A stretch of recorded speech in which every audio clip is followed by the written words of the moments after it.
Perang Badar ini disebut juga dalam Al-Quran sebagai Yaumul Furqan, hari yang membedakan antara hak dan yang batil. Ada juga yang mengatakan bahwa Badar itu disebut Yaumal Taqal Jama'ah. Itu dalam Quran, Yaumal Furqan dan Yauma Iltaqal Jama'ah. Iltaqa itu artinya berjumpa, jam'an itu dua pasukan besar. Dan disebut Badar, ada yang mengatakan karena Badar itu diambil dari nama orang, Badar Al-Kinani. Ada juga yang mengatakan Badar itu sebuah sumur yang terletak di gurun pasir yang disebut dengan tempat peperangannya, akhirnya dinisbatkan kepada sumur Badar itu. Maka perangnya disebut Perang Badar. Ada juga yang mengatakan karena daerah Badar itu dia seperti sumur melingkar, makanya kemudian disebut Badar, dan perangnya disebut Perang Badar. Perang Badar ini ikhwan terjadi pada tanggal 17 bulan Ramadan. Subhanallah, bulan yang penuh berkah, bulan yang dibukakan pintu-pintu sorga, bulan yang ditutup seluruh pintu neraka, dan bulan yang setan-setan diikat di situ. Bulan yang penuh berkah. Dan dalam sejarah ada beberapa peperangan yang terjadi di bulan Ramadan. Yang pertama Perang Badar, kemudian Fathu Mekah, termasuk juga Perang Qadisiyah, pembebasan Baitul Maqdis di zaman Umar ibn Khattab, kemudian Perang Tatar, dan semua peperangan yang terjadi di bulan Ramadan Allah menangkan. Ma'asyiral muslimin, Perang Badar ini berbeda dengan perang-perang yang lainnya. Kenapa? Karena Perang Badar ini sebenarnya tidak ada tujuan perang sama sekali. Nabi tidak ada tujuan perang. Makanya Nabi tidak mencela orang-orang yang tidak ikut dalam peperangan. Nabi itu ketika keluar ke Badar hanya menganjurkan orang-orang yang hadir saja untuk berangkat. Adapun orang yang bekerja di ladang-ladang mereka atau sedang safar, mereka tidak diwajibkan untuk ikut dalam peperangan, karena memang tujuannya bukan perang. Tujuannya hanya untuk merampas kafilah dagangnya Abi Sufyan yang datang dari Syam menuju Mekah. Itu saja. Kenapa Nabi SAW ingin merampas itu? Apa yang ada pada Abi Sufyan? Karena Nabi ingin mengambil haknya kembali. Dahulu Nabi SAW ketika berdakwah di kota Mekah, apa yang terjadi? Dimusuhi, diancam, bahkan hendak dibunuh. Para sahabatnya disiksa, bahkan sahabat juga ada yang dibunuh seperti keluarga Ammar bin Yasir. Maka ketika itulah Allah mengizinkan mereka hijrah. Ketika hijrah, mereka tidak membawa kecuali sehelai baju di badannya. Orang-orang Quraisy merampas harta mereka, merampas rumah mereka, merampas kebun mereka, merampas bisnis mereka. Maka Nabi ingin mengambil haknya kembali. Maka Nabi SAW tidak banyak membawa orang, hanya 314 orang saja. Persis seperti tentara Talut ketika melawan Jalut, persis jumlahnya. Dan perang Talut ketika melawan Jalut pun terjadi di bulan Ramadan, dan jumlahnya sama itu ya. Jumlah tentara Talut 314, jumlah tentara Rasul yang ke Badar sama 314 orang, dengan 2 kuda, hanya 2 kuda saja, dan 3 unta. Itu pun untanya gantian tuh. Disebutkan bahwa Nabi SAW menunggang unta bertiga gantian. Abu Lubabah, kemudian Ali bin Abi Thalib, dan Nabi SAW. Kemudian unta satunya Mikdad dan yang lainnya. Jadi bolak-balik gantian, karena Badar itu cukup jauh juga, berkilo-kilo dari Madinah. Lah ketika itu Nabi SAW justru yang lebih banyak jalan dibandingkan naik. Lihat, harusnya Nabi itu lebih banyak menunggang dibandingkan berjalan, kan? Itulah sosok pemimpin, ikhwan. Ketika itu Ali dan Abu Lubabah malu, masa Nabi jalan kaki, saya naik unta. Maka kata Ali radhiyallahu an, ya Rasulullah, lebih Anda saja yang naik, kami yang berjalan. Maka Rasul mengatakan, ya Ali, kalian tidak lebih kaya pahala dibandingkan diri, dan kalian tidak lebih kuat fisiknya dibandingkan diri. Sudah, naik saja. Ma'asyiral muslimin yang dimuliakan Allah Subhanahu wa ta'ala. Maka ketika Nabi SAW bergerak, kemudian mengutus orang untuk memeriksa kafilah itu tentang benar dan tidaknya, akhirnya Rasul mendapatkan kepastian bahwa kafilah Abu Sufyan telah bergerak dari Syam. Abu Sufyan ini tidak bodoh, orang cerdas. Ketika dia mendengar isu bahwa dia akan diserang oleh Rasul dan pasukannya, dia pun mengutus orang untuk mengecek ke Badar. Tidak puas, dia cek sendiri. Sampai di Badar gak ada orang, kecuali orang-orang yang memang tinggal di situ, beberapa orang saja. Kata Abu Sufyan kepada orang-orang yang tinggal di Badar, ada nggak pergerakan atau orang-orang ramai yang menuju ke sini? Orang situ tidak tahu. Karena Nabi SAW dalam setiap peperangan selalu menggunakan taktik tawari. Tawari itu artinya, pamannya nih, dari sini ke Batam Center harusnya melewati jalan yang harusnya dilalui jalan besar, tapi dia mungkin belok ke Bengkong dulu sana. Itu namanya tawari. Setiap peperangan Rasul seperti itu, kecuali dua peperangan. Pertama perang Badar, yang kedua perang Tabuk. Itu betul-betul dilalui dalam jalan aslinya. Kenapa Nabi di perang Badar tidak tawari? Karena Allah sudah menjanjikan kemenangan. Allah sudah turunkan ayat menjanjikan kemenangan dan akan mengutus para malaikat untuk menolong Rasul. Makanya Rasul gagah berani berjalan. Lah ma'asyiral muslimin, jadi Abu Sufyan ini mencari-cari, rupanya tidak ada pergerakan di situ. Tapi Abu Sufyan kemudian mendengar berita ada dua orang yang lewat di sini. Rupanya Abu Sufyan mencari bekas-bekasnya itu. Ketemulah kurma yang jatuh dan dia tahu itu kurma Madinah. Kata Abu Sufyan, benar. Ini Rasul ini sudah membawa pasukan. Ini kurma Madinah, di sini tidak ada kurma. Dari situlah kemudian Abu Sufyan pun langsung membelokkan rute jalannya untuk menyelamatkan dagangannya. Dan dia mengutus Dhamdham.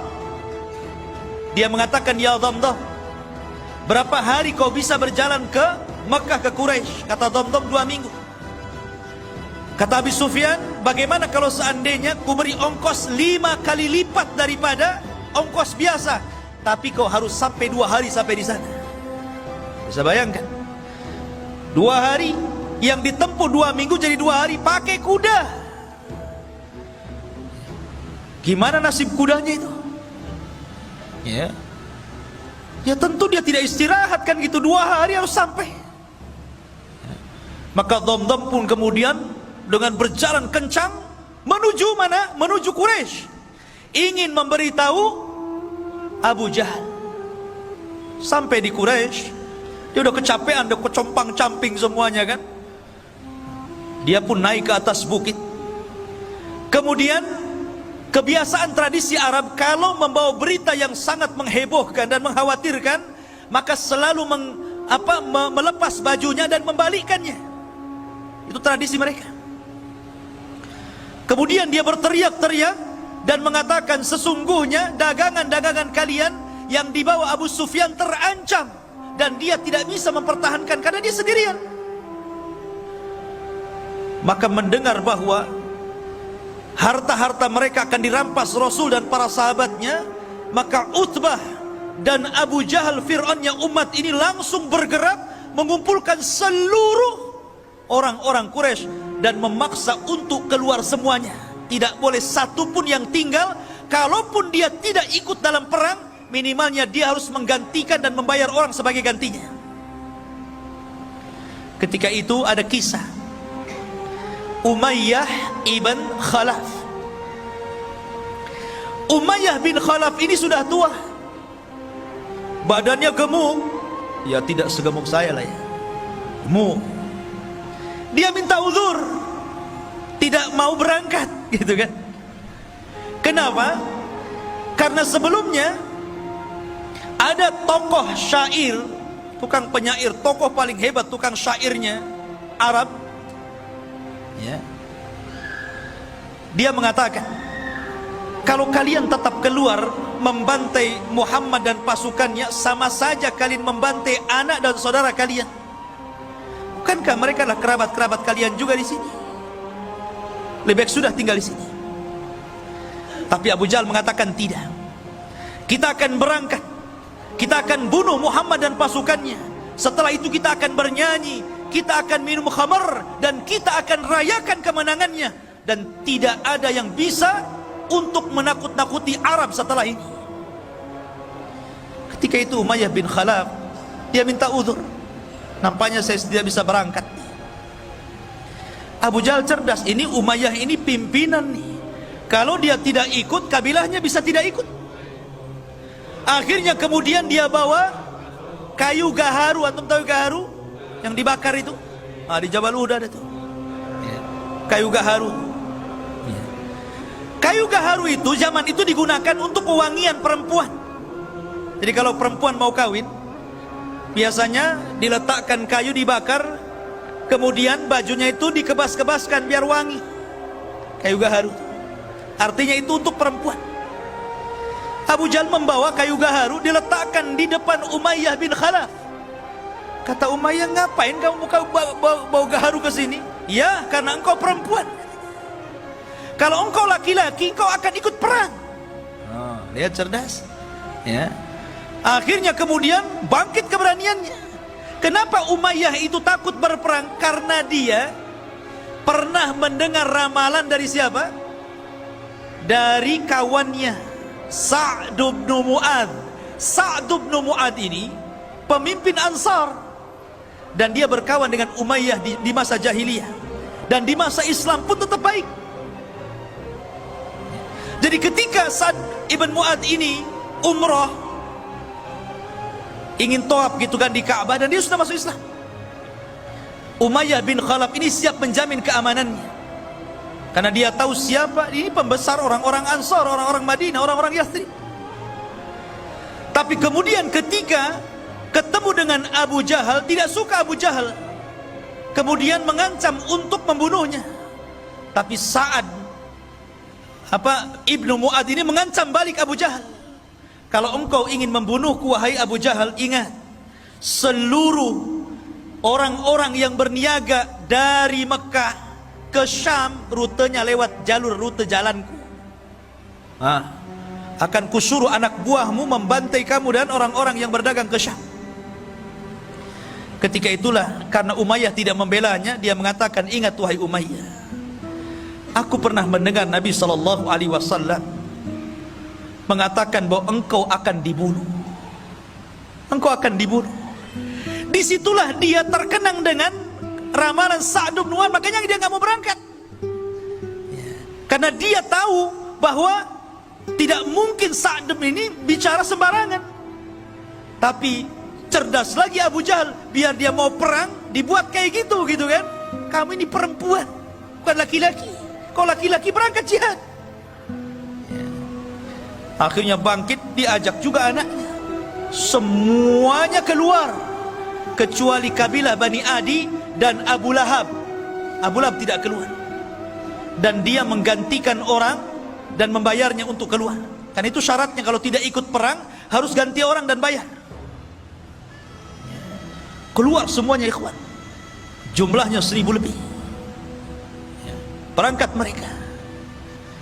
Lah Nabi SAW ikhwafidin muliakan Allah subhanahu wa ta'ala, di sisi lain, maka Nabi SAW kemudian mendengar ada pasukan besar yang digerakkan oleh para pembesar Quraisy Sementara Rasul ini gak ada persiapan, bukan mau perang kok. Mereka hanya untuk menghadang kafilah Abu Sufyan, sehingga peralatan perang juga ala kadarnya, persiapan juga ala kadarnya, tidak punya pengalaman perang. Makanya Nabi SAW bermusyawarah ketika itu, karena ini urusannya orang-orang muhajirin, bukan orang-orang ansor. Ini kan urusannya orang muhajirin, orang ansor nggak terlibat di sini. Nabi itu kan ingin mengambil hak orang-orang muhajirin, orang ansor nggak ada urusan di sini. Tapi orang ansor itu solidaritasnya luar biasa, ukhuwahnya luar biasa. Makanya dia mengirim pasukan jauh lebih besar dibandingkan muhajirin. Muhajirin 80 orang saja, lebihnya orang ansor dari 314 itu. Luar biasa. Kalau dalam tentara itu jiwa korsanya itu nggak mau tuh, tolong juga. Maka Rasul mengatakan kepada orang-orang Ansar, wahai orang-orang Ansar, ini perkara muhajirin. Tapi musuh di depan kita ini macam mana? Seolah-olah Rasul SAW mengisyaratkan agar mereka ikut bergabung. Ketika itulah pemimpin Ansar tegak, namanya Sa'd bin Mu'ad, yang ketika kematiannya arsy Allah guncang, 70.000 malaikat turun. Dia bangkit dan mengatakan, ya Rasulullah, perintahkan sesukamu, kami akan melakukan apapun kehendakmu. Oh, senang Rasul, ada dukungan orang-orang Ansar. Dari sini Nabi SAW masih khawatir. Bagaimanapun manusiawi, ikhwan, Rasul itu bukan malaikat. Kalau Rasul malaikat, susah antum niru dia. Malaikat nggak kawin, antum pengen kawin. Malaikat nggak punya anak, antum punya anak. Malaikat nggak makan, antum 3 piring 4 piring sehari. Malaikat tidak kencing, tidak berak.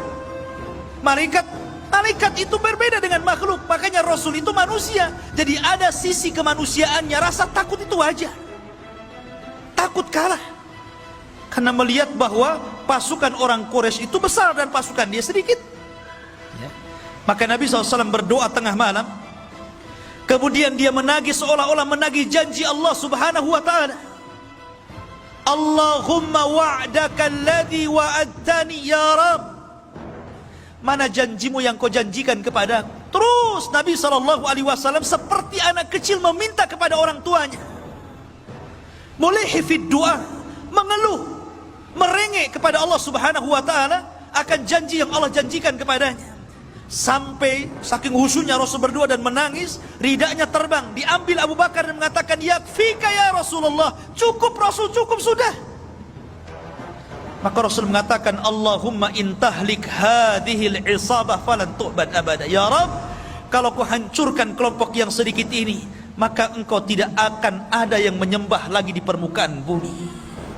Dari sini menunjukkan bahwa Perang Badar itu penentu antara hak dan yang batil, penentu berjalannya agama atau tidak. Makanya saya katakan di awal, kalaulah Allah tidak memenangkan dalam Perang Badar, antum tidak mungkin ada di sini. Dan tidak mungkin antum beragama Islam. Mungkin antum sudah para penyembah berhala seperti orang-orang Quraisy. Masyarul muslimin yang dimuliakan Allah Subhanahu wa ta'ala. Dari situlah kemudian Nabi SAW diwahyukan dan dijanjikan dengan apa? Dengan 1000 malaikat akan diturunkan. Kemudian Allah Subhanahu wa ta'ala janjikan lagi, in tattaqu wa tasbiru, kalau engkau bertakwa dan terus bersabar, yumdidkum bisalasati alafin minal malaikah, ku tambah lagi 3000, 4000 jadinya. Kemudian di hari peperangan Allah kirim 5000 pasukan malaikat dipimpin Jibril dan sahabat dipimpin Rasul. Coba kalau peperangan ini para sahabat dipimpin Nabi, sementara malaikat dipimpin Jibril, siapa yang bisa mengalahkan perang ini? Ini malaikat ikut campur masalahnya. Lain dengan perang Uhud. Sebenarnya perang Uhud itu malaikat akan membantu, cuman karena ada kesalahan dari kalangan para sahabat menentang perintah Rasul, jadi terjadi kekalahan. Tapi perang Badar ini semua taat kepada Rasul. Lah makanya ikhwafir muliakan Allah Subhanahu wa ta'ala, Ketika pada hari yang ditentukan inilah, maka Nabi SAW ketika itu memilih tokoh-tokoh untuk menjadi pemimpin perang. Di antaranya Raisul Am, ya tentu Nabi SAW, pemimpin umumnya. Kemudian di sana ada pemimpin di bawah beliau namanya Mus'ab ibn Umair Al-Badri Al-Qurashi. Kemudian dari kalangan muhajirin dibentuk lagi kelompok-kelompok kecil dan dipimpin Ali bin Abi Thalib. Dan dari kalangan Ansar dipimpin oleh pemimpinnya sendiri Sa'd bin Mu'adz.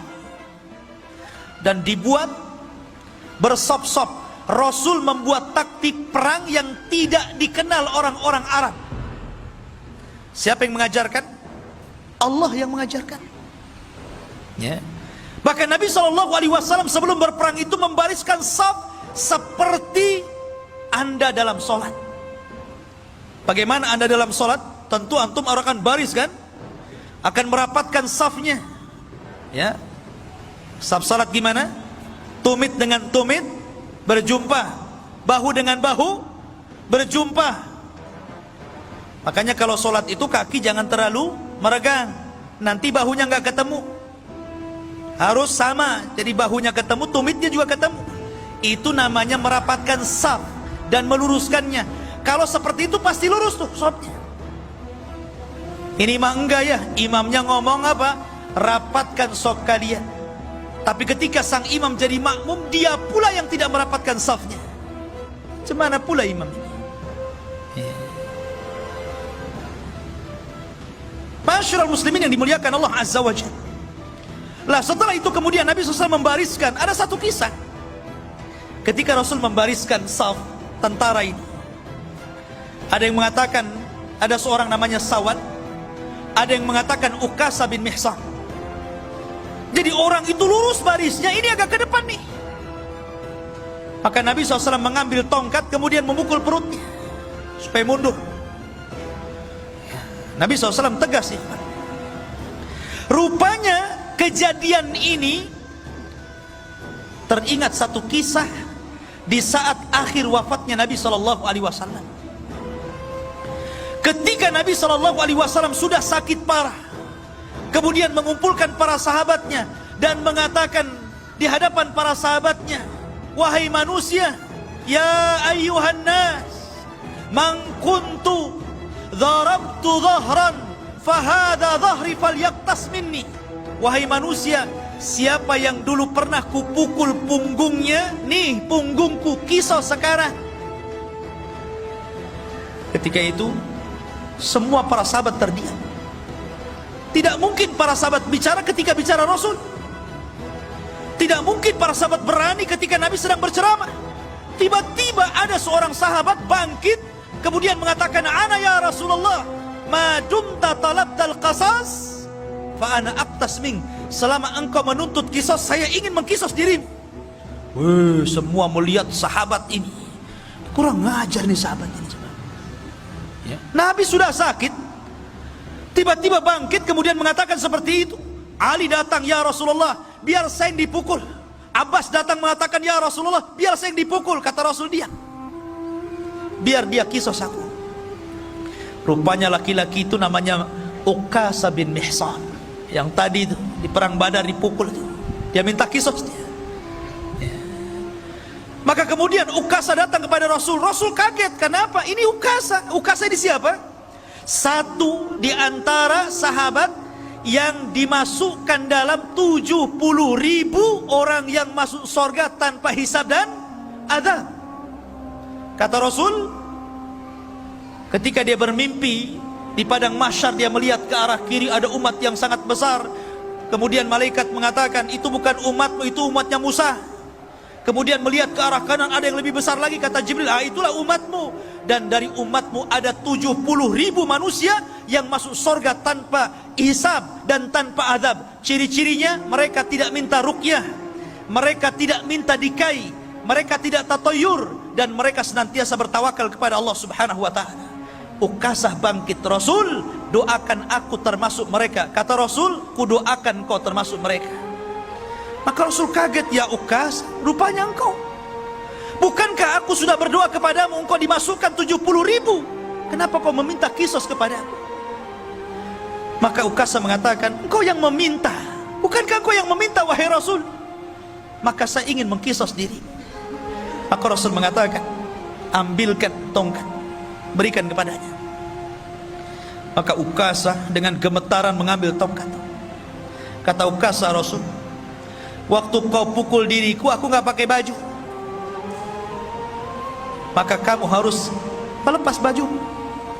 Makin lagi marah sahabat ini kan. Ya apa ini Ukasha ini? Ya. Akhirnya Nabi SAW melepas bajunya. Ya. Sudah hampir goyang. Sahabat dah tegang itu ya kan. Digoyang-goyang kan tegak tuh, tegang semuanya. Ini betul tak betul lah kan gitu. Maka dilemparlah tongkat itu, langsung memeluk perut Nabi SAW dan mengatakan, ya Rasulullah, aku ingin menjadi orang yang terakhir yang bersentuhan kulitku dengan kulit Ukasha bin Mihsan. Jadi Nabi merapihkan saf dalam perang Badar itu. Ya. Ma'asyiral muslimin yang dimuliakan Allah Subhanahu wa taala. Maka dalam tradisi jahiliyah, dalam tradisi perang orang-orang dulu, sebelum berperang ada istilah mubarazah namanya. Mubarazah itu lawan tanding. Nih jagoanku, mana jagoanmu. Begitulah perang dulu. Ya.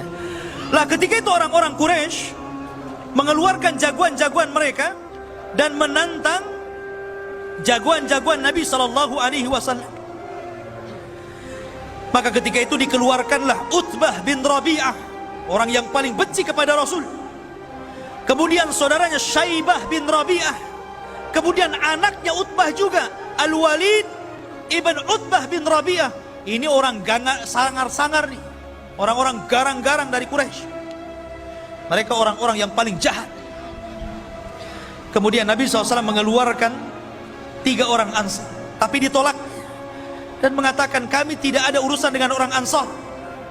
Kami ingin keluarkan jagoan kalian dari Muhajirin. Maka Nabi SAW ketika itu memilih 3 orang. Hamzah, Asadullah, singa Allah, Sayyidus Syuhada, pemimpinnya para syuhada di sorga, dikeluarkan untuk melawan Syaibah bin Rabi'ah. Kemudian Rasul memerintahkan Ali bin Abi Thalib untuk melawan Al-Walid ibn Utbah bin Rabi'ah. Kemudian Rasul mengeluarkan Ubaidah ibnul Harith dan melawan Utbah bin Rabi'ah. Maka terjadilah pergulatan hebat. Hamzah, Asadullah, sekali tebas saja matilah Syaibah. Kemudian melihat Ali kewalahan melawan Utbah, dibantunya ditebas lagi, meninggal Utbah. Kemudian Al-Walid ibn Utbah juga meninggal di tangan Ali. Cuman Ubaidah ibn al-Haris ketika dia bergulat dengan Utbah ini memang agak sengit, saling bacok-bacokan ya, kayak orang carok gitu ya. Sehingga lukanya ini menjadikan dia tidak tahan lama hidup. Kemudian dia meninggal. Dan Rasul mengatakan, asyhadu annaka syahid ya Ubaidah, saya bersaksi engkau telah menjadi syahid. Maka ketika jagoan-jagoan mereka kalah dan meninggal, marah Abu Jahal. Dari setelah kemudian Abu Jahal menggerakkan pasukannya. Mereka tidak paham bagaimana Allah sudah mengajarkan taktik perang. Bahkan mereka tidak tahu bahwa di belakang pasukan Rasul ada 5.000 malaikat, dipimpin oleh Jibril, menggunakan kuda putih, dan dilihat oleh orang-orang kafir dan tidak dilihat orang-orang yang beriman. Jadi yang melihat hanya orang kafir saja. Orang yang beriman tidak tahu. Bahasanya antum baru nyabut golok, kepala orang sudah melayang gitu. Enak nggak kalau perang kayak gitu tuh? Antum baru ngambil pedang gitu kan, kepalanya sudah melayang. Makanya Allah mengatakan, wa ma ramaita id ramaita walakinnallaha ramah. Ketika engkau melempar, wa ma ramaita, tidaklah engkau melempar. Ketika engkau melempar, ketahuilah bahwa Allah sesungguhnya yang melempar dia. Karena ketika itu kuda yang ditunggangi Jibril ini menebarkan debu. Dan debu itulah masuk ke mata-mata orang-orang kafir Quraisy ini. sehingga mereka kesulitan untuk memandang. Dan itulah para sahabat mudah untuk melumpuhkan, sehingga 70 orang kafir meninggal dan 70 menjadi tahanan. Selebihnya mereka lari tunggang langgang kembali ke Mekah. Dan subhanallah, Allah hinakan Abu Jahal oleh dua anak kecil, namanya Mu'ad dan Mu'awwid, keduanya putra Afra. Ini anak kecil ini ikut perang, si Mu'ad dan Mu'awwid ini. Dia kan orang Madinah, nggak tahu Abu Jahal mukanya kayak apa, dia nggak tahu. Ketika peperangan dia cari Abdurrahman bin Auf dan mengatakan, ya Abdurrahman, yang mana sih Abu Jahal itu? Si Fir'aunnya umat ini yang mana ya? Kata Abdurrahman, no, itu tuh orang itu. Langsung dua anak kecil ini, dua anak remaja ini mencabut pedangnya, dikeroyok sama dua anak remaja ini, mati Abu Jahal. Bayangkan ya. Dan keduanya mengklaim membunuhnya dan Rasul membenarkannya. Masyarul muslimin yang dimuliakan Allah Azza wa Jalla. Adapun yang lainnya kena tahanan. Dan seluruh orang-orang yang pernah didoakan Rasul, kehancuran mereka terbukti di perang Badar. Ketika Nabi SAW di awal-awal dakwahnya, ikhwan, Nabi SAW diejek oleh Abu Jahal dan mengatakan, siapa yang berani meletakkan salah jazur, kotoran unta yang masih berdarah itu, di pundak Muhammad yang sedang sujud di Ka'bah, ku beri dia hadiah. Berdirilah siapa? Uqbah bin Abi Mu'aid. Ini orang yang paling jahat. Dulunya pengagung Rasul, tapi karena perkawanan yang salah, akhirnya jadi balik, jadi jahat. Ingat, kawan itu yang baik, ikhwan. Uqbah bin Abi Mu'aid ini dulu penggemar Rasul. Walaupun Rasul itu seorang nabi dan agamanya berbeda, tapi karena dia seorang penyair, dia suka kalau Rasul itu melantunkan Quran ya.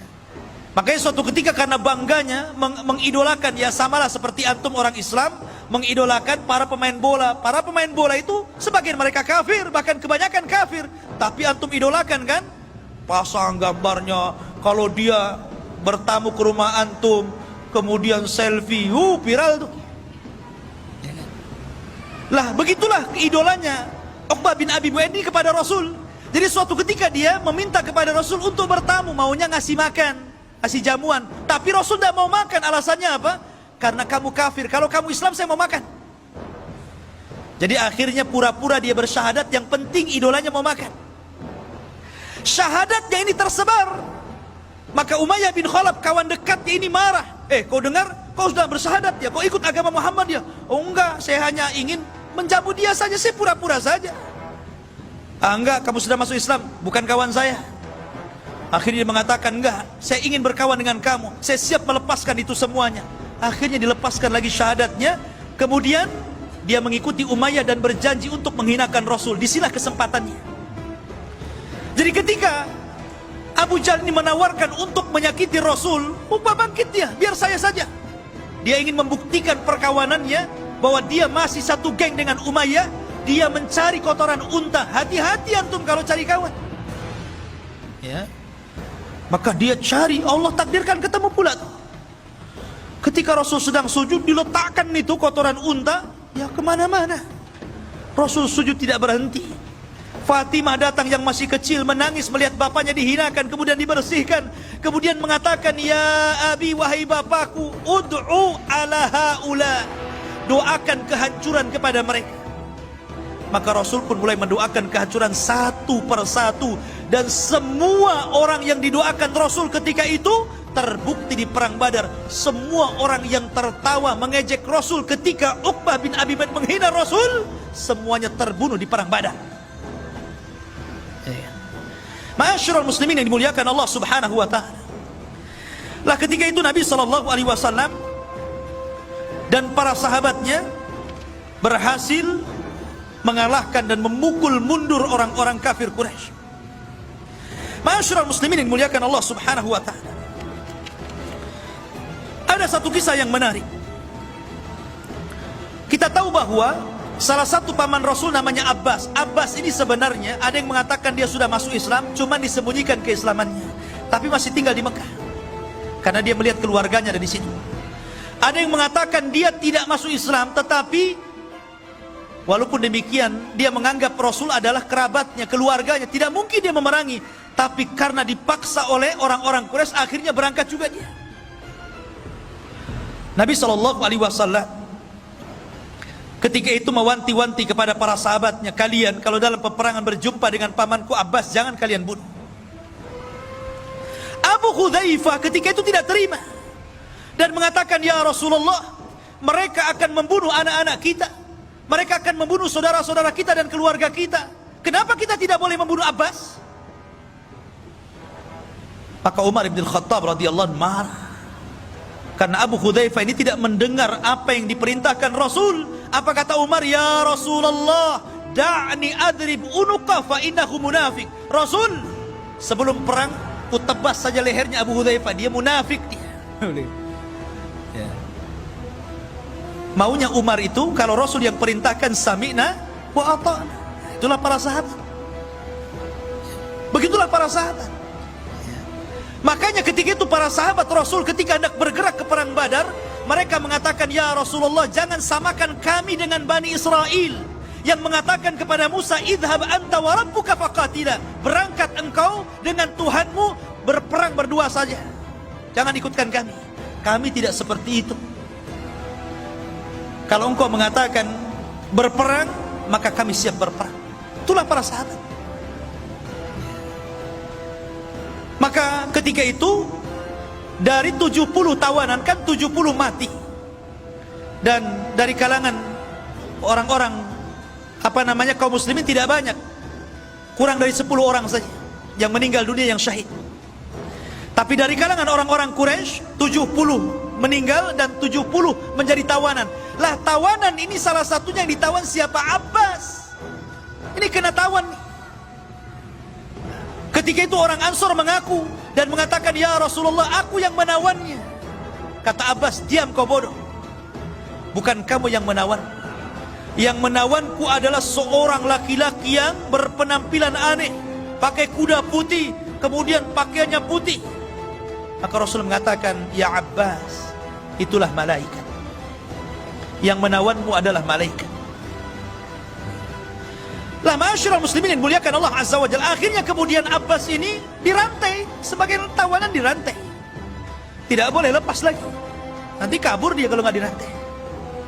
Ya, yang dijeruji saja bisa manjat, apalagi di rantai saja kan. Abbas ini karena kesakitan, karena namanya dirantai gitu kan, kesakitan. Jadi tengah malam dia, namanya orang kesakitan pasti akan yasruh. Ya, pasti akan mengeluarkan suara sakit, aduh gitu kan. Lah Rasul ini mendengar suara aduhnya Abbas bin Abdul Muttalib, namanya pamannya sendiri, dan sudah dianggap keluarga paling dekat, paman yang dicintainya. Dia tidak tahan dengan suara yang keluar dari lisan Abbas yang kesakitan itu, sehingga dia tidak tidur sama sekali. Dia sedih melihat Abbas. Tapi Nabi SAW seorang manusia yang adil, ikhwan, yang sangat adil, dan keadilannya harus dicontoh oleh seluruh para pemimpin yang hendak jadi pemimpin. Walaupun dia pamannya, tidak lantas kemudian karena dia kesakitan dia datang, dah kamu itu paman saya lepas saja kan begitu. Enggak, dibiarkan. Cuman Rasul merasa merana saja. Di pagi harinya itulah dia mengumpulkan para sahabat Rasul. Kemudian dia berceramah, demi Allah, semalam aku mendengar suara Abbas kesakitan, dan aku tidak tenang dan aku tidak tidur sampai hari ini. Maka melihat kesedihan Nabi SAW, sahabat mengatakan, ya Rasulullah, kalau memang engkau berkehendak untuk kami memaafkannya, kami akan maafkan dia. Kalau engkau berkehendak, engkau ingin melepaskan dia, kami lepaskan. Tuh lihat para sahabat, bagaimana memahami perasaan Nabi SAW. Tetapi Nabi SAW sekali lagi adalah manusia yang adil, tidak mungkin dia lepaskan tawanan. Jangankan lagi Abbas, ketika ada seorang wanita dari Makhzumiyah mencuri, Kemudian didatangkan kepada Nabi SAW. Ali datang kepada Rasul, ya Rasul maafkan sajalah wanita itu. Kemudian Abbas juga datang, ya Rasul maafkan saja. Akhirnya sampai meminta Usama yang lembut, anak angkat Rasul, biar Rasul maafkannya. Tapi Rasul mengatakan, ayyuhan nas, aimullah, lau kana Fatimatu bintu Muhammadin saraqat laqata'tu yadah. Wahai manusia, demi Allah, kalaulah putriku Fatimah bintu Muhammad mencuri, aku yang akan potong tangannya. Lihat bagaimana keadilan Rasul. Makanya kemudian mengatakan kepada Usama, ya Usama, jangan kau uji diriku ya. Sesungguhnya hancurnya umat terdahulu apabila orang-orang mulia mencuri, maka ditinggalkan hukum hudud. Tapi apabila orang-orang lemah yang mencuri, maka mereka menegakkan hukum hudud. Rupanya sabda Rasul ini menjadi kenyataan hari ini. Kalau para pejabat yang mencuri, para koruptor-koruptor itu enak, ya penjaranya jaga enak. Enak gak tuh penjaranya itu? Enak gitu. Tapi coba kalau yang nyuri itu orang-orang rendah gitu, nyuri nasi bungkus dikejar, dibakar sama ban. Masyarul muslimin yang dimuliakan Allah subhanahu wa ta'ala. Intinya bahwa Nabi SAW membiarkan Abbas. Kata Rasul, tidak, biarkan dia terikat. Dan jangan lepaskan siapapun kecuali dia bayar tebusan. Walaupun Abbas, dia harus bayar tebusan. Itulah keadilan, harus ditegakkan, tetap harus ditegakkan, tidak bisa. Ya. Masyarul muslimin yang dimuliakan Allah subhanahu wa ta'ala. Adapun Al-Haris ini saudara Abu Jahal, dia lari. Padahal Al-Haris ini orang yang paling berani di kota Makkah, orang yang paling kuat dia. Tapi dia melihat peperangan yang rasanya tidak mungkin menang, lari dia, takutan. Maka dikejar oleh Hasan ibn Thabit, seorang penyair Rasul, kondang penyair Rasul. Ya, penyair karena di zaman itu media dengan syair. Belum ada YouTube, belum ada Instagram, belum ada WA, nggak ada. Pakai syair. Dikejar sama Hasan, kemudian Al-Haris pun dibunuh di tengah jalan. Ya. Adapun Umayyah bin Khalaf lain lagi ceritanya. Umayyah bin Khalaf ini kawannya Abdurrahman bin Auf, baik dalam semasa jahiliyah ataupun ketika Abdurrahman bin Auf sudah masuk Islam, itu masih berkawan tuh, masih rekan bisnis. Ya, antara Umayyah bin Khalaf dengan siapa? Dengan Abdurrahman bin Auf. Tapi Umayyah ini tidak suka memanggil Abdurrahman. Dulu Abdurrahman bin Auf itu namanya Abduddar namanya. Setelah dia masuk Islam, diganti namanya menjadi Abdurrahman. Orang-orang musyrik Arab itu tidak suka dengan nama Abdurrahman. Makanya dia mengatakan kepada Abdurrahman, ya Abduddar. Tapi Abdurrahman tidak mau nengok, nggak suka nama itu nama jahiliyah. Makanya antum kalau punya nama yang tidak bermakna, apalagi namanya aneh-aneh gitu kan, ada namanya Jahannam gitu, apa ini antum kasih nama Jahannam? Gantilah. Ya, jadi dia nggak suka. Akhirnya kemudian kata Umayyah, wahai Abduddar, kalau aku panggil dirimu Abduddar, kau tidak suka. Tapi kalau engkau berkehendak dipanggil Abdurrahman, aku yang tak suka. Ya. Sekarang ku panggil saja dirimu Abdul Ilah. Baru kemudian karena disebut Abdul Ilah, Abdurrahman menengok. Ya, ada apa wahai Umayyah? Umayyah ini tahanan masalahnya. Ya kan? Kata Umayyah, ya Abdurrahman, kita kan sudah berkawan, sudah CS lah kita ini. Tolong lindungi aku. Kita ini berkawan semasa jahiliyah, kawan bisnis. Maka kemudian Abdurrahman melihat kasihan kepada Umayyah. Dia mengatakan, ya Muhajirin, ya Ansar, Umayyah bin Khalaf atas tanggunganku, aku yang jamin dia. Oh, mendengar itu Bilal nggak terima. Karena Bilal itu disiksa oleh Umayyah bin Khalaf. Ingat ceritanya Bilal? Bilal dibawa ke padang pasir, kemudian ditindih dengan batu panas, kemudian dipaksa murtad, hampir mati Bilal hanya menyebutkan ahadul ahad. Siapa yang menyiksa Bilal? Umayyah bin Khalaf. Tiba-tiba Bilal bangkit dari belakang dan mengatakan, tidak, kata Bilal. Pada orang-orang Muhajirin dan Ansar setuju tuh, karena mereka menghormati siapa? Abdurrahman. Siapa yang tidak kenal Abdurrahman? Tapi Bilal bangkit dan mengatakan, inna jauta, gimana? Laula najauta fala najah. Kalau seandainya engkau ingin selamat, maka engkau tidak akan selamat. Kalau seandainya engkau ingin selamat, engkau tidak akan selamat. Maka ketika itu seluruh para sahabat melihat Bilal. Ketika itu Bilal mengacungkan pedang. Maka kemudian para sahabat mengisyaratkan kepada Abdurrahman untuk menunduk, supaya tidak melihat kawannya dibunuh Bilal. Karena itu aib membunuh orang di depan kawannya. Maka Abdurrahman langsung menunduk. Bilal datang menebas leher Umayyah, kemudian menyembelihnya. Ma'asyiral muslimin yang dimuliakan Allah Subhanahu wa ta'ala. Itulah tragis tawanan-tawanan yang dahulunya mereka sangat menghina Rasul, akhirnya mereka mendapatkan akibatnya. Maka jangan pernah lecehkan agama. Jangan menghina Allah, jangan menghina Rasul, jangan menghina Al-Quran. Nanti akan ada akibatnya. Ma'asyiral muslimin yang dimuliakan Allah Subhanahu wa ta'ala. Kemudian juga ada kisah yang lainnya yang cukup menarik. Dalam perang Badar, ikhwah fillah dimuliakan Allah Subhanahu wa ta'ala, kita tahu bahwa tawanan-tawanan ini menjadi khilaf antara Abu Bakar dan Umar. Kata Abu Bakar, ya Rasulullah, mereka itu kerabat kita, masih saudara kita. Bagaimana kalau seandainya yang mampu bayar kita lepaskan, yang gak mampu maafkan saja? Kata Umar, tidak. Mereka musuh Allah dan Rasulnya, mereka harus dibunuh. Lihat, Nabi ini cenderung kepada pendapatnya Abu Bakar, karena Rasul itu rahim. Makanya Rasul dan Abu Bakar itu selalu klop.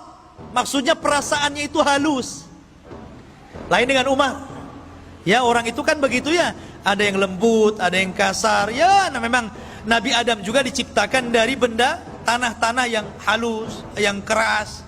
Makanya ada yang halus, ada yang keras kepala kan. Ya. Lah, akhirnya Allah Subhanahu wa ta'ala membenarkan ra'yunya siapa? Umar. Pendapatnya Umar dikuatkan sama Al-Quran. Makanya Umar itu disebut mulham. Ucapannya itu selalu menyerempet wahyu. Makanya Rasul kalau mengatakan, kalaulah ada Nabi sepeninggalku, Umarlah orangnya. Dia puji tuh. Maka kemudian turunlah ayat, maka Nabi ayyakuna lahu asra hatta yudkhina fil ar turiduna aradal hayatid dunya. Tidak boleh bagi seorang Nabi itu punya tawanan hanya karena ingin merendah kepada kehidupan dunia. Dibenarkan itu ucapan Umar. Dari sinilah kemudian Nabi SAW membuat keputusan tentang tawanan itu menjadi 3. Sebagian mereka yang membahayakan dibunuh, sebagian mereka yang bisa ditebus supaya membiayai uangnya bagi kaum muslimin, tebus. Dan sebagian mereka yang tidak bisa ditebus, maka mereka harus mengajari kaum muslimin. Yang pintar matematika suruh ngajari anak-anaknya, yang pintar fisika suruh ngajari anak-anaknya kaum muslimin. Yang pintar Quran, enggak mungkin Quran orang musyrik ya. Ya. Intinya suruh menyalurkan ilmunya, dibagi 3 akhirnya. Begitulah Allah Rasulullah SAW memperlakukan para tawanan. Tapi Rasul mengatakan kepada para sahabatnya, aku nasihatkan kepada kalian agar berbuat baik kepada tawanan kalian. Lihat bagaimana kita lihat sekarang, ketika orang-orang kafir menawan kaum muslimin. Kita lihat di media-media mas bagaimana mereka disiksa habis-habisan, terkadang mati meninggal di penjara. Tapi Islam tidak demikian. Islam itu dinur rahmah, ikhwan. Kata Rasul, saya wasiatkan kepada kalian agar berbuat baik kepada tawanan kalian. Antum ingat kisahnya Sumamah bin Asal? Dia kena tawan tuh. Ya. Dia kena tawan oleh pasukan Rasul, dibawa ke hadapan Rasul. Kata Rasul, ikat dia di masjid. Dari sini menurut ulama fikih mengatakan bolehnya orang junub duduk di masjid. Karena Sumamah bin Asal ini orang kafir, tentu tidak pernah mandi junub. Orang kafir mandi junub enggak? Enggak mungkin orang kafir mandi junub. Artinya bahwa orang kafir pasti junub kan? Tapi oleh Rasul diikat di masjid 3 hari lagi. Kalau memang orang junub tidak boleh di masjid, tentu Rasul akan ikat di luar masjid kan? 3 hari. Setiap hari Rasul menawarkan Islam. Dan Rasul memperlakukan Sumamah dengan baik. Para sahabatnya juga dengan baik. Bicaranya lembut. Dari situlah Sumamah melihat bagaimana akhlak Rasul dan para sahabat. Karena 3 hari tidak mau masuk Islam, dilepaskan sama Rasul. Kenapa? Karena Sumamah bin Asal ini adalah pemimpinnya Yamamah. Dan Yamamah itu adalah penghasil gandum terbesar yang memasok gandumnya ke Quraisy. Ini kalau dibunuh bahaya. Ya, makanya dilepas. Sepanjang jalan Sumamah ini mikir, kok beda agamanya dengan agama yang saya anu, lebih indah, lebih somea, lebih sopan, baik.